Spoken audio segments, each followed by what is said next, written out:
እናመሰግንሃለን መገበን ቃለ በእውነት እንወድሃለን እድሜ ዘመናችን በቤትህ ይለቅ ቃልህን ስንሰማ ጆሮአችን ይከፈት ድካም ድንዛዜ ከላያችን ላይ ይመታ ሞገስህን በላያችን ላይ አፍስስልን ቸርነት በዝቷል ምህረትም በዝቷል በጎነትህንም አይተናል በእውነት ደስ ይለናል እንደኛ የተረዳ እንደኛ የተደገፈ እንደኛ ጌታ እግዚአብሔር ሆይ ምርኩዝ ይሆንከው ማን ነው አግዘህናልና እናመሰግንሃለን ሁሉን ያዘጋጀ እርሱ እግዚአብሔር ነው ተብሎ ተጽፏል በእጅህ ስለተሰናዳልን ረድኤት ሁሉ እናመሰግንሃለን ቃልን ስንሰማ ደስ ይለናል ወደ እግዚአብሔር ቤት እንሂድ ባሉን ጊዜ ደስ አለኝ ተብሎ እንደተጻፈ ያ የደስታ መንፈስ በላያችን ላይ እንዲፈስ ደግሞ እንጸልያለን የቃልህ በጎነት ሁሉ በላያችን ላይ በኃይል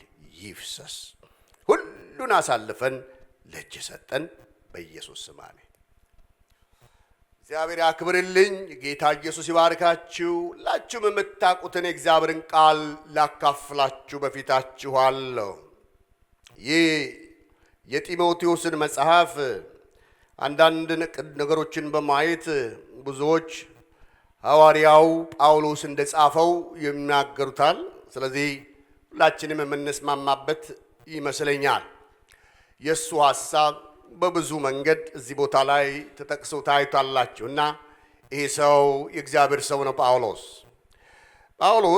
በአራተኛው ሐዋርያዊው ጉዞ ወቅት ላይ በመቄዶንያ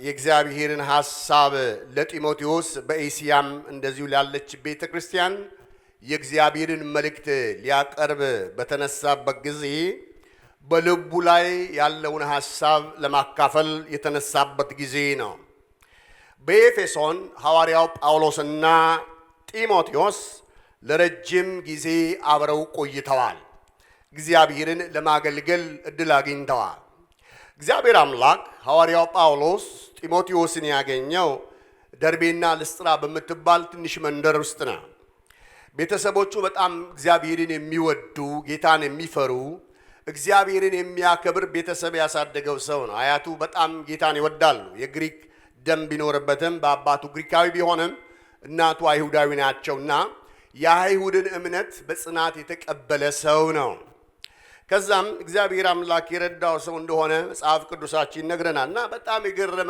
የሚገርማችሁ ነገር ለወንጌልም ዋጋ የከፈለ ሰው ነው ታስሮ የተፈታ ሰው ነው ከስድስት ያላነሱ መጽሐፍቶችን ከሐዋርያው ጳውሎስ ጋራ በጋራም የጻፈ ሰው ነው መጽሐፍ ቅዱሳችንን ስናነብ ይሄን እናገኛለን የአንደኛን ተሰሎንቄ ሁለተኛን ተሰሎንቄ ፊልጵስዩስ መጽሐፍ በጣም ከስድስት ያላነሱ መጽሐፍቶችን ከሐዋርያው ጳውሎስ ጎን በመቀመጥ ይህንን የመጽሐፍ ቅዱስ ሐሳብ ለመግለጥ የታደለ ሰው ነው እግዚአብሔር ረድቶታል ቆላስያስንም ጨምሮ ማለት ነው ጳውሎስ በሁለተኛው ሐዋርያዊ ጉዞ ላይ ከዚህ ሰው ጋር ሲገናኝ እግዚአብሔር የሰማይ የምድር አምላክ በልቡ ላይ ያስቀመጠው ነገር ነበረ ምክንያቱም ዋናው የተላከበት ለወንጌል አገልግሎት እንዲሄድ ወደዚህ ወደ ኤፌሶን ወደ ተለያዩ አይነት ስፍራ ሄዶ እንዲያገለግል የተፈለገበት ዋናው ምክንያት አንድ የስህተት ትምህርት በከፍተኛ ሁኔታ የተነሳበት ጊዜ ነበረ የስህተት ትምህርት እጅግ ያየለበት ጊዜ ነበር እሱ ብቻ አይደለም ይሁዲነት እየመነመነ ያለው ይሁዲነት እያንሰራራም የነበረበት ዘመን ነበር ጳውሎስ ጢሞቴዎስ ካለመገረዙ የተነሳ ብዙ አይሁዶች ይከራከሩት እንደነበረ መጽሐፍ ቅዱሳችን ይነግረናል ስለዚህ በዚህ አስጨናቂ ሁኔታ ውስጥ ሁሉ ለጌታ ጨክኖ የኖረ ሰው ነው ዋጋ የከፈለ ሰው ነው በስር ሕይወት ውስጥ ያለፈ ሰው ነው ጢሞቴዎስ ትልቅ የእግዚአብሔር ሰው ነው ከ10 ዓመት በላይ አንዳንድ ጸሐፍት ሲናገሩ እግዚአብሔርን አብረው በጋራ ያገለገሉ የእግዚአብሔር ቤተሰቦች ናቸው ስለዚህ በጣም የሚያውቀው ሰው ነው በጣም ደግሞ የሚወደው ሰው ነው ጌታን የሚወድ ነው ይህ ጌታ መውደድ ዝም ብሎ አይደለም በውስጥ የተፈጠረው ይህንን አንተ ላይ የማየውን መንፈስ በአያተ ላይ አይቼዋለሁ ይለዋል ቤተሰባዊ ነው። የተወረሰ ነገር አለ፣ የተማርከው ነገር አለ፣ ያየው ነገር አለና ይህ ነገር በሕይወት ውስጥ ምን መሆን አለበት ነው የሚለው መቀጠል አለበት ብሎ ነው የሚነግረው። ስለዚህ ዛሬም ለእኔና ለእናንተ እግዚአብሔር አምላክ መልእክት አለው። ስለዚህ ይህንን የሚያክል ለምድር ለሰማይ የከበደ ሰው ጢሞቴዎስን ምንድን ነው የሚለው? ማደግህ ነው የሚለው። ማደግ አለበት። ገና 30 ያልዘለለ ወይም 20ዎቹ መጨረሻ ከ30 በታች እንደሆነ ብዙዎች ይናገራሉ። ስለዚህ ሊሰጠው የፈለገው ትልቅ ቁም ነገር ማደግ አለብህ። ባለህበት እንዳትሄድ፣ ይህም በቃኝ እንዳትል፣ ነገሮችን እየመረመርህ እግዚአብሔርን ደስ በሚያሰኝ የመዓዛ ሽታ ሕይወት እንዲኖር ካስፈለገ ማደግህበት ነገር ሁሉ እንዲገለጥ ይህንን እወቅ፣ ይህንን አስብ፣ ይህንንም አዘውትር ይልና ለራስህም ተጠንቀቅ፣ ደግሞም ለምታስተምረው ሁሉ ጥንቃቄ አድርግ ብሎ ይመክረዋል። ይህ መልእክት በጣም በተለይ አሁን ባለችዋ ቤተ ክርስቲያን መሰረታዊ ነው። እግዚአብሔርን ለማወቅ መንገዱ አንድ ነው። ከጌታ ጋር በእግሩ ስር መሆን በጣም አስፈላጊ ጊዜ እንደሆነ ነው የምናየው። በተለይ ይሄ እኔና እናንተ እያለፍንበት ያለበት ጊዜ ትልቅ ቻሌንጅ ያለበት ጊዜ ነው። ስለዚህ ይህ ቃል ሁላችንንም ለእግዚአብሔር መንግስት የሚያዘጋጀን የእውነት ቃል ነው። እግዚአብሔር በሁሉ አቅጣጫ መሆን ያለበትን ነገር ነው እየመከረ ያለ። በቃልና በኑሮ ነው የሚለው። የምትናገረውን ኑሮው ነው ባጭር። አንድ ጊዜ የእግዚአብሔርን ቃል የሚያስተምረኝ የእግዚአብሔር ሰው ሲናገር እግዚአብሔር አምላክ በልቡ ላይ አመጣውና ሌክቸር እያደረገ ነው ሰውየውና አንድ ነገር ተናገረ። ልቤ እዛ ላይ ቀጥ ብሎ ቆመ። እየተናገረ እያለ አስተማሪዎች ሆናችሁ፣ ሰባኪዎች ሆናችሁ፣ የእግዚአብሔርን ቃል የምትናገሩ ሆናችሁ ይሄን ቃል እኔ አልኖረውም እንዴት ትላላችሁ ይላል። በእናንተ ነው ማፍረው። ስለዚህ የማትኖረውን ህይወት አትናገረው። ጸልይ ብለህ የማትጸልይ፣ ውደድ ብለህ የማትወድ፣ ዘምር ብለህ የማትዘምር ከሆነ ቃሉ አደገኛ ነው፣ ለፍርድ ነው የሚያዘጋጅ። የማትኖረውን ነገር ባትናገር መልካም ነው ብሎ የተናገረው ሐሳብ ልቤ ላይ እንደ መልሕቅ ተተክሎ ቀርቷልና ጌታን ስለዛ አመሰግናለሁ። ስለዚህ ሁላችንም እግዚአብሔር የሰማይና የምድር አምላክ ከተረዳነው እውነት እንድንቆም በዛ እውነት ላይ እግዚአብሔር አምላክ እንዲረዳን ልንነሳ ያስፈልጋል። ማንም ሰው ታናሽነትህን ምን አድርገው ነው የሚለው? አይናቀው ነው የሚለው። ያላደገን ሰው ሲናገር በደንብ ነው የምትለዩት። ልጅን ልጅ ማለት የሚባለው ነገርን ስለማይመርጥ ነው። ደስ ያለውን ሁሉ ይናገራል፣ አያፍርም፣ ደግሞም አይሸማቀቅም። እውነት ነው። ልጅ እንደመሆን መታደል የለም እና ያልበሰለን ሰው ያላደገን ሰው የምትለዩባቸው ብዙ መንገዶች አሉ። ከንግግራችን ጀምሮ፣ ከአስተሳሰባችን ጀምሮ፣ ከምግባሮቻችን ጀምሮ የምንፈትሻቸው የምንፈተሽባቸው ነገሮች አሉ። ስለዚህ ዛሬ ያደግን ክርስቲያኖች እንድንሆን እግዚአብሔር ይፈልጋል። ትናንት የምንኖረው ህይወት ዛሬ እንዲቀጥል እግዚአብሔር አይፈልግም። ስለዚህ ጳውሎስ ለጢሞቴዎስ የሚመክረው ነገር ይሄ እና ማደግበት ነገር ሁሉ ይገለጥ ይለውና ኑሮ ላይ ይናገራል። በኑሮ ይለዋል። ኑሮ በጣም አስፈላጊ ነው ህይወት ስለሆነ። በተለይ በዚህ ዘመን በጣም እኛን የሚከሱ ሰዎች በጣም ብዙ ናቸው። ክርስትና ተቀይጧል፣ ተለውሷል ይሉናል አይደል? እና ኑሮ በጣም ወሳኝነት አለው በህይወት ውስጥ መኖር፣ ትንሹን መኖር። እንዴ አንድ ከምጸልያቸው ጸሎቶች አንዱ ጌታ ሆይ ብዙ ከምናገር ይህ የቀረው ዘመን ላይ ባክህን መኖር አስችለኝ እያልኩ እየጸለይኩ ነው። ጢሞቴዎስ ላይ ሲናገር አንደኛ ጢሞቴዎስ ምዕራፍ 3 ላይ ቁጥር 17 የእግዚአብሔር ቃል ሲናገር ወንድሞች ሆይ ይላል እኔን የምትመስሉ ሁኑ። በጣም ደፋር ሰው ነው። እኔን የምትመስሉ ሁኑ፣ እኛም ምሳሌ እንደሆናችሁ እንዲሁ የሚመስሏችሁን ደግሞ ተመልከቱ። እኛ ምን እንደሆነን ምሳሌ እንደሆነን ክርስትና ኑሮ ነው።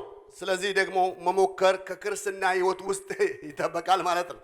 ጸልይ ያለህን ጌታ እንድትጸልይ ነው የሚፈልገው። ስለዚህ እግዚአብሔር የሰማይ የምድር አምላክ እኔ የምትመስሉ እንድትሆኑ ፈልጋለሁ። እኛ ደግሞ ምሳሌ ሆነናችኋል። ወንጌልን በእናንተ መካከል ስናገለግል ያለ ነቀፋ ነው የቆምነው። የማንንም እጀ ጠባብ አልወሰድንም። ማንንም ደግሞ በግፍ ደግሞም ደስ በማያሰኝ ነገር አልገፋን። እግዚአብሔርን አክብረን አገልግለናል። ስለዚህ በእኔ ህይወት ውስጥ እኔ ያሳለፍኩበትን ህይወት እንድታሳልፉ ፈልጋለሁ ይላቸዋል። የሚገርም ነገር ነው የሚናገረው። ስለዚህ ዛሬ እኔና እናንተን እግዚአብሔር እሱን ይፈልግብናል። የምሳሌነት ህይወት አንደኛ ተሰሎንቄ ላይ እግዚአብሔር ቃል ሲናገር ነገር ግን ይላል ሞግዚት የራስዋን ልጆች እንደምትንከባከብ በመካከላችሁ የዋሆች ሆነን እንዲሁም እያፈቀርናችሁ የእግዚአብሔርን ወንጌል ለማካፈል ብቻ ሳይሆን የገዛ ነፍሳችንን ደግሞ እናካፍላችኋለን አለ። እያካፈልናችሁ እናካፍላችሁ ዘንድ በጎ ፈቃዳችን ነበር፣ ለኛ የተወደዳችሁ ነበራችሁና። ልቤን ይመታዋል ይሄ ቃል።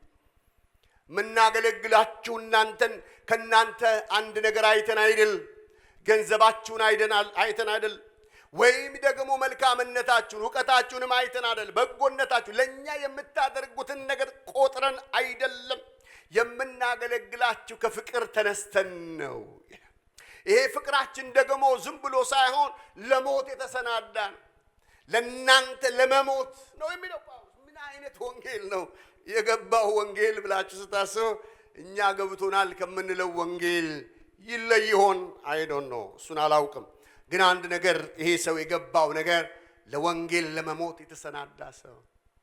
ዛሬ ስንቶቻችንን ወዳጆች ሆይ ለወንጌል ለመሞት የተዘጋጀን? ይርዳን። ሃሌሉያ! ይርዳን ወይ! ሃሌሉያ! እግዚአብሔር ያግዘን። ስለዚህ ለማካፈል ብቻ አይደለም፣ የገዛ ነፍሳችንን ለወንጌል ለመስጠት የተዘናዳን ሰዎች ሰጡት እኮ። በመጋዝ ተሰንጥቀው አልፈዋል። በብዙ ጎዳና ዋጋ ከፍለው ሄደዋል። ስለዚህ ዋጋ የመክፈል ህይወት ያስፈልጋል ማለት ነው። የመሰጠት ህይወት። አገልጋይ ከዚህ በላይ መሰጠት አለበት። ለኔና ለእናንተ ህይወት ሳይሆን በእግዚአብሔር ቤት ውስጥ በታማኝነት እንኳን ለመምጣት ችግር ያለበት ጊዜ ይሄ ጊዜ ነው። ብዙ ነገሮቻችንን ያነቃነቀ ጠላት እንዳለ አስባለሁ። ግን በዚህ አስጨናቂ ወራትና ዘመን ላይ ነፍሳችንን ለጌታ አሳልፈን እንድንሰጥ እግዚአብሔር ይፈልጋል ማለት ነው። ለዚህ ነው ጢሞቴዎስ ሲናገር ምን ይላል? የሚቃወም ሰው ነው የሚለው ቲቶ ሲናገር፣ የሚቃወም ሰው ስለ እኛ የሚለውን እንዲያጣ እንዲያፍር በነገር ሁሉ መልካም በማድረግ ራስን አሳይ። ተታውቷል።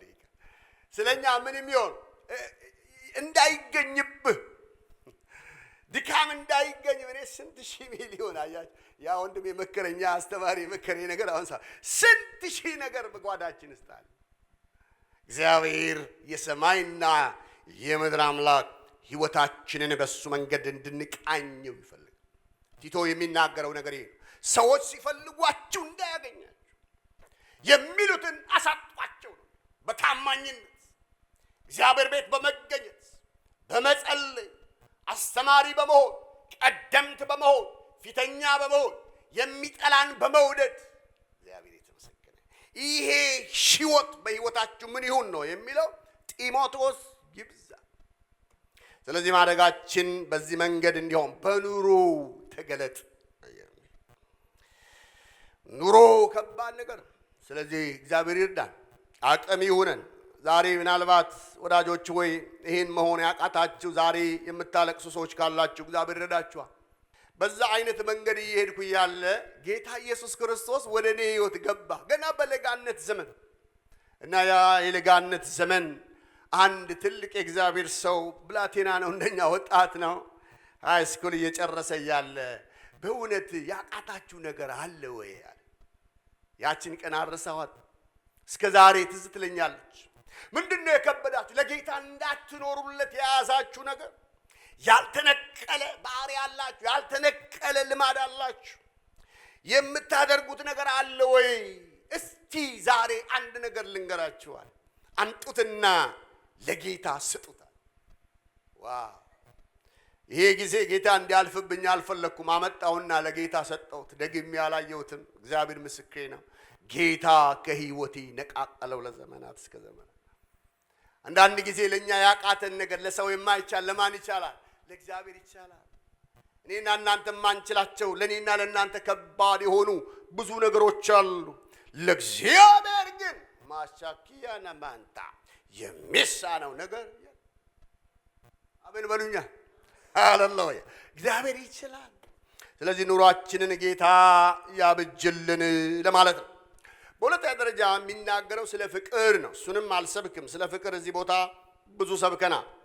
እግዚአብሔርን ለማገልገል ፍቅር ወሳኝነት አለው ነው የሚለው።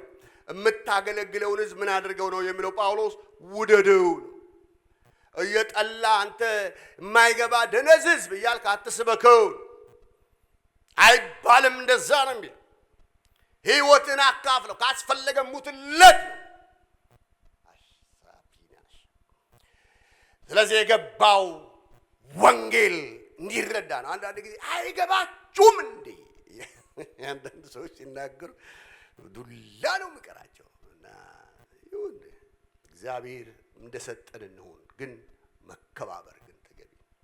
እግዚአብሔር ያከበረውን ሕዝብ ማክበር፣ እግዚአብሔር የወደደውን ሕዝብ ደግሞ መውደድ ያስፈልጋል። ለዚህ ነው አንደኛ ጢሞቴዎስ ምዕራፍ 4 ላይ እግዚአብሔር ቃል ሲናገር ባለማመን ስላደረኩት ምሕረትን አገኘሁ ይልና የጌታችንም ጸጋ በክርስቶስ ኢየሱስ ካለው ከእምነትና ከፍቅር ጋር አብልጦ በዛ።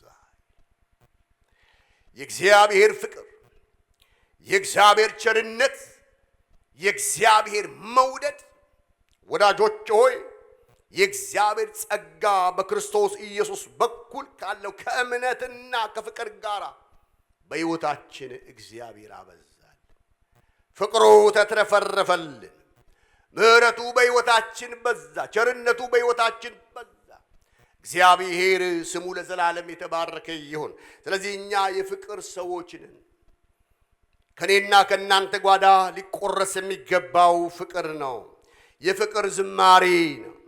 አንደኛ ቆሮንቶስ ምዕራፍ 3 ቁጥር 1 ላይ ሲናገር በቆሮንቶስ ቤተክርስቲያን በጣም ትልቅ ጸጋ እንደነበረ መጽሐፍ ቅዱስ ይናገራል። ጸጋቸው የተለየ ነው። ብዙ ጸሐፊዎች፣ ብዙ የሥነ መለኮት ሰዎች ስለ ቆሮንቶስ ቤተክርስቲያን ሲናገሩ የሚገርም ነው። ስታነቡ በጣም ብዙ ድንቅ ነገሮች ታያላችሁ። የተባረከች ቤተክርስቲያን፣ ብዙ አገልጋዮች እግዚአብሔር የሰጣት ቤተክርስቲያን፣ ነገር ግን ፍቅር የሚባለው ነገር የጎደላት ደግሞም ቤተክርስቲያን፣ በመካከል መለያየትም የነበረባት ቤተክርስቲያን እንደነበረች መጽሐፍ ቅዱሳችንን ስናጠና እናያለን። በእናንተ ዘንድ መለያየት እንዳለ ምን አደርጋለሁ ይላል? እሰማለሁ። ስለዚህ ዛሬ በእኛ መካከል መለያየት እንደሌለ እርግጠኞች መሆን አለብን። በትዳራችን መካከል መለያየት እንደሌለ፣ በአገልግሎታችን መካከል መለያየትም እንደሌለ፣ መለያየቶቻችንን ደግሞ እያጠበብን ሕይወታችንን ለጌታ ለኢየሱስ ክርስቶስ ደግሞ በመስጠት የበለጠ ነገሮቻችንን ከጌታ ጋር እንድናቆራኝ እግዚአብሔር አምላክ ይፈልጋል። የሮሜው ጸሐፊ ሲናገር ከእንቅልፍ የምትነሱበት ሰዓት አሁን እንደደረሰ ዘመኑን እወቁ ይላል። ካመንበት ጊዜ ይልቅ መዳናችን ዛሬ ወደኛ ቀርቧል። ሌሊቱ አልፏል፣ ቀኑ ቀርቧል። እንግዲህ ይልና የጨለማውን ሥራ አውጥተን የብርሃንን ጋሻ ጦር እንልበስ፣ በቀን እንደሚሆን በአገባብ እንመላለስ ይላል። እግዚአብሔር የሰማይና የምድር አምላክ በሕይወት ዘመናችን ውስጥ ወዳጆች ሆይ ከእንቅልፋችን ነቅተን ጌታን በእግዚአብሔርን እያሰብን በጌታ ቤት ውስጥ እግዚአብሔርን እያገለግልን በትጋት እንድንኖር እግዚአብሔር አምላክ ይፈልጋል። ስለዚህ ወዳጆች ሆይ በመካከላችሁ ስለ እናንተ ክርክር አለ። ክርክሩ ደግሞ ይኸው አሁን ያለንበት በሀገራችን በኢትዮጵያ ክርክር አለ። ቤተ ክርስቲያን ውስጥ ክርክር አለ። ቤተ ክርስቲያን ለቤተ ክርስቲያን ክርክር አለ። ዘረኝነት ክርክር አለ። ጥላቻ ክርክር አለ። ክፋት ክርክር አለ። ይህንን እግዚአብሔር የሚያስወግደው በቤተ ክርስቲያን ውስጥ በእኛ ውስጥ ነው፣ በአንተ ውስጥ ነው፣ በእኔ ውስጥ ነው እግዚአብሔር የሚሰራው። ክብር ሁሉ ለጌታ ይሁን። ስለዚህ የተወደዳችሁ አባቴ ብሩካን እግዚአብሔርን በማገልገል ባለጠግነት ሕይወታችን እንዲሞላ እግዚአብሔር ይፈልጋል። ይርዳን ጌታ። አቅም ይስጠን መድኃኔዓለም ያለ መድኃኒት የጨከነ ሕይወት። ለዚህ ነው አንደኛ ጢሞቴዎስ ምዕራፍ 1 የምወደው ቃል እንዲህ ይላል፣ በእርሱ ይልና መልካምን ጦርነት ትዋጋ ዘንድ ይህችን አደራ እሰጥሃለሁ። ምን እንድታረግ በርሱ ምን እንድታረግ መልካምን ጦርነት እንድትዋጋ አደራ አለኝ አለ ጢሞቴዎስ። አደራዬ ነው። ምን ይኑር? እምነትና በጎ ሕሊና ይኑር። ክብር ለጌታ። እነዚህ በጣም መልእክት ናቸው። ለአንድ ክርስቲያን በጣም አስፈላጊ ለማደግ ሁለቱ በጣም እምነት ያስፈልጋል። በእግዚአብሔር መታመን ያስፈልጋል። በእግዚአብሔር መደገፍ ያስፈልጋል። ሌላስ በበጎ ሕሊና። ስለ በጎ ሕሊና ሳስብ አንድ ሰው ትዝ ይለኛል ሁልጊዜ።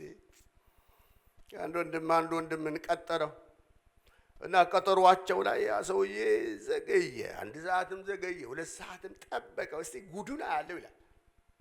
ዛሬ 2 ሰዓት ቀርቶ የሚመጣ ከሆነ እኔን አርገኝ እንዴት አርጌ እንደምሰድበው እያለ ይንታግሶ ጠበቀው። 3 ሰዓት ከቆየ በኋላ መጣ። ከሩቅ ሲመጣ አይቶት ጥርሱ እየተንገጫገጨ ላገኝ ለመጣ እንደምን ዋልክ? ስለ ጠበከኝ 3 ሰዓት ሙሉ አመሰግንሃል። ስልክ አልነበረም። ከቤት ወጥተህ ስለነበር ቤትህ ደጋግሜ ደውዬ ነበረ፣ ላገኝህ አልቻልኩ። ልክ ካንተ ጋራ ተደዋውለን እንደጨረስን እናቴ አረፈችብኝ። ሰው አልነበረም ሚረዳኝ አጠገቤ። ስለዚህ ማድረግ የነበረብኝ ነገር ካደረግኩና ካከናወንኩ በኋላ አንተንም ወድህን ጓደኛዬን እንዳላጣ በብዙ ትግል፣ በብዙ መከራ፣ በብዙ ዋጋ መክፈል ፊትህ መጥቻለሁ አለ። ያ ሰው ይናገር የነበረውን በውስጡ የያዘውን ነገር ሁሉ ራሱን በማየት በመጸጸት በጣም ያፈረበት ጊዜ እንደነበረ ይህ እውነተኛ ታሪክ ላሳያችሁ ፈልጋለሁ። በሕይወት ዘመናችን በእግዚአብሔር ቤት ስትኖሩ አለ በጎ ሕሊና መኖር በጣም አስቸጋሪ። በጎ ሕሊና ያስፈልገናል። ቀና አመለካከት ለወንድሜ ለእህቴ ያስፈልገኛል፣ አብረውኝ ለሚያገለግሉ። ለዚህ ነው ጳውሎስ ከምስቅበትና አንዳንዴ ከምደነቅበት መጽሐፍ አንዱ ሐዋርያት ሥራ ምዕራፍ 23 ነው። ጳውሎስ ሸንጎውን ትኩር ብሎ ተመልክቶ ወንድሞች ሆይ እኔ እስከዚች ቀን ድረስ መልካም ሕሊና በመልካም ሕሊና ሁሉ በእግዚአብሔር ፊት ኖሬአለሁ አላቸው። እና ደግሞ በመልካም ሕሊና ኖሬአለሁ እያለ እውነትን እየተናገረ ሊወግሩት የተሰናዱበት ጊዜ ነበርና በመካከል ገብቶ ከፈላቸው። ሰው አደገኛ ምላሱ ከባድ እና በዛ ምክንያት ይሄ ሰው ከሞት እንደዳነ እናያለን። እና በመልካም ሕሊና ሕይወቴ የተሞላ ነው። በቃ ስኖር በቃ ሕሊናዬ እግዚአብሔርን በማክበር የኖረ ሕይወት ነው ያለኝ። ወዳጆቼ ከሕሊናችን ጋር ጦርነት ውስጥ አንግባ። ሕሊናችን እኔና እናንተን ይዳኘናል። አንደኛ ጢሞቴዎስ ምዕራፍ 3 ሲናገር ብዘገይ ግን በእግዚአብሔር ማደሪያ ቤት እንዴት መኖር እንዳለብህ እንድታውቅ ወዳለሁ። ብዘገይ የእግዚአብሔር ቤት የሰዎች ቤት አይደለም፣ የፓስተሮች አይደለም፣ የሽማግሌዎች አይደለም። የእግዚአብሔር ቤት የእውነት አምድና መሰረት የሕያው እግዚአብሔር እንጂ የሰው አይደለምና ስራው ትልቅ ነው። ይህን የምንኖረው በሰማይና በምድር አምላክ በእግዚአብሔር ፊት ነው። የምናገለግለው ይህንን ሰማይንና ምድርን የያዘ ትልቅ እግዚአብሔር ነው። ስናገለግል እኔን ካያችሁ ምስኪኖች ናቸው። ስናገለግል ትልቁ ምስል እዚህ ያለውን ሽማግሌ ማየት፣ እዚህ ያለውን ፓስተር ማየት፣ ዘማሪን ማየት፣ የተለያዩ ሰዎችን ማየት ሳይሆን እግዚአብሔርን ማየት ተገቢ ነው። ብዘገይ እንኳን በጌታ ቤት ውስጥ በማደሪያው ቤት ውስጥ ጢሞቴዎስ እንዴት መኖር እንዳለብህ፣ በጥንቃቄ መኖር እንዳለብህ፣ እግዚአብሔርን በማክበር መኖር እንዳለብህ ይህን እንድታውቅ ፈልጋለሁ። እውነተኛ ያደገ ሰው በሕይወት ውስጥ መታየት ያለበት ነገር ይሄ። አሜን። ኧረ አሜን። ሃሌሉያ አሜን። ክብር ለእግዚአብሔር ይሁን። ስለዚህ እግዚአብሔር ይህን ይፈልጋል። እግዚአብሔር የሰማይ የምድር አምላክ ቤቱ የእግዚአብሔር ቤት ነው።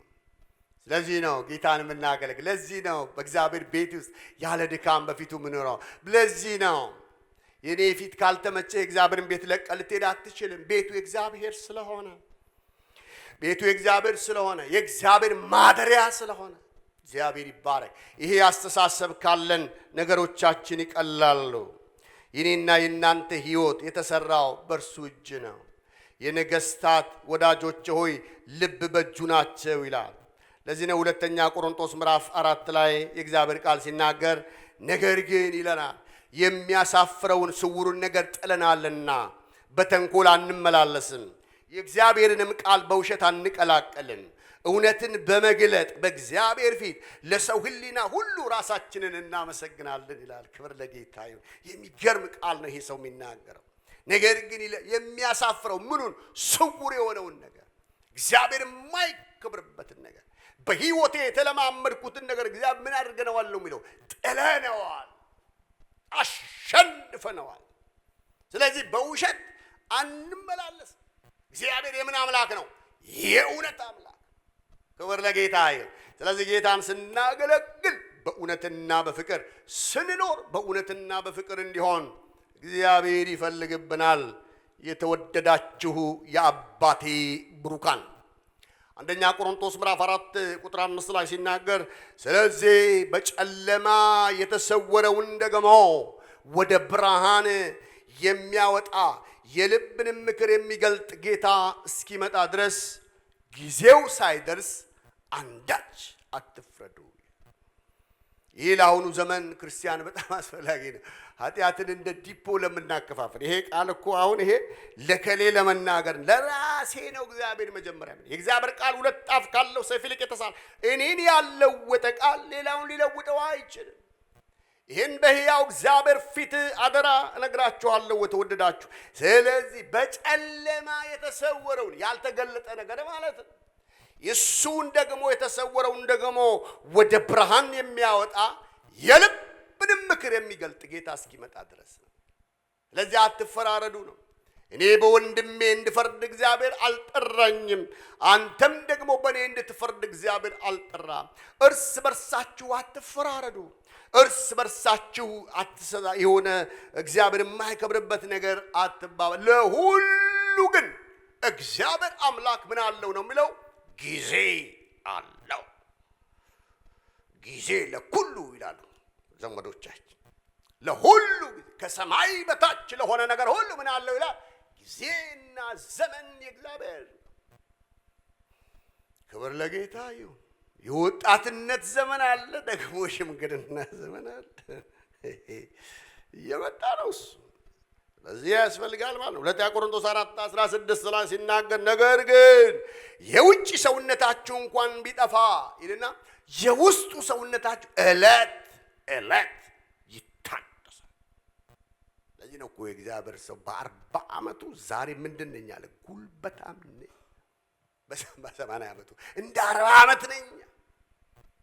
ዛሬም ለመሄድ ዛሬም ለመሮጥ እግዚአብሔር አምላክ የተባረከ ይሁን። ተወደዳችሁ አባቴ ብሩካን እሱን እግዚአብሔር ይፈልጋል። ለዚህ ነው ሐዋርያት ተሰብስበው ወደ ሰማይ ትኩር ብለው እያዩ እያለ ይህ ከእናንተ ሲወሰድ ያያችሁት ጌታ እንዲሁ ተመልሶ ይመጣል፣ ልባችሁ አይዛል አላቸው።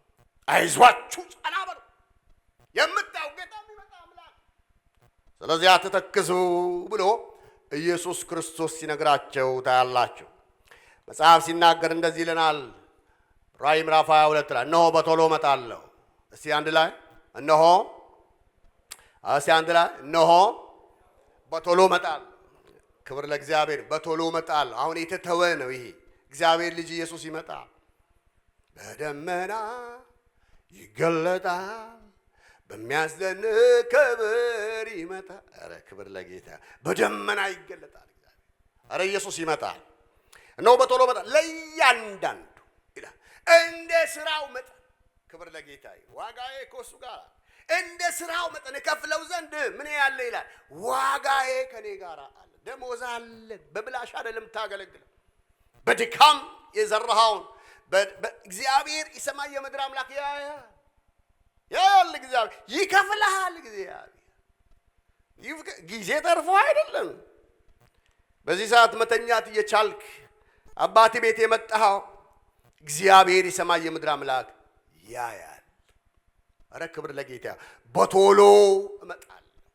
ደግሞ ደሞዝ አለ፣ ዋጋ አለ። ያለ ዋጋ አይደለም የተጠራ ነው። ስለዚህ በዋጋ የተገዛን ሰዎች ነን። ዋጋ አለ። አሜን። አንደኛ ጢሞቴዎስ ምዕራፍ 4 ቁጥር 16 ላይ ሲናገር እንደዚህ ይላል፣ የጸጋን ስጦታ ቸል አትበል ይላል። ምን አይነት እንደው እኮ በጣም መሰረታዊ ነገር ነው ሰውየው ቢናገር።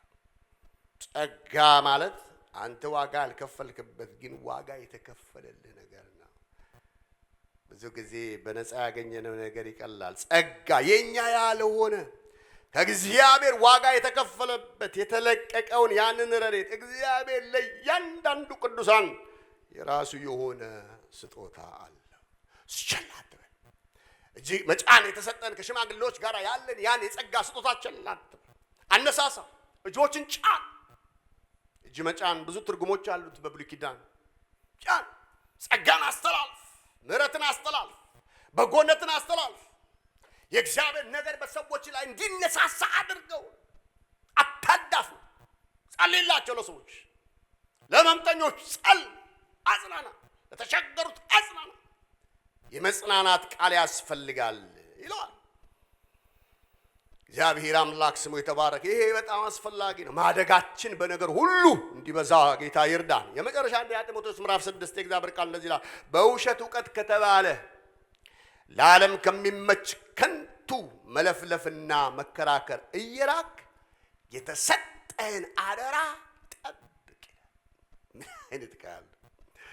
አደራ መስጠት በእኛ አልተጀመረም፣ ደግሞ በእኛ አያልቅም፣ ይቀጥላል፣ ይሄዳል። ወንጌል እኛ ጋር በብዙ ዋጋ መክፈል እዚህ ደርሷል። ቤተ ክርስቲያን ታሪክ ያጠናችሁ ብዙ ሰዎች እንዳላችሁ የመጀመሪያዋ ቤተ ክርስቲያን ከ30 ጀምሮ ጌታ ካረገባት ጊዜ ጀምሮ እስከ 100ኛው ዓመት ድረስ የነበረው ጊዜ አስደናቂ ጊዜ፣ ወንጌል እንደ ሰደድ እሳት የሮጠበት ጊዜ፣ እግዚአብሔር የከበረበት ስሙ ታምራቱ የተወራበት ጊዜ። ከመቶም በኋላ ያለው ጊዜ የመከራ ጊዜ ነው፣ አስጨናቂ ጊዜ። ብዙ አባቶች ሕይወታቸውን ለወንጌል አሳልፈው ሰጥተዋል። ወዳጆች ሞተዋል። በእነሱ ሞት ብዙዎች ድነዋል። ክብር ለጌታ ይሁን።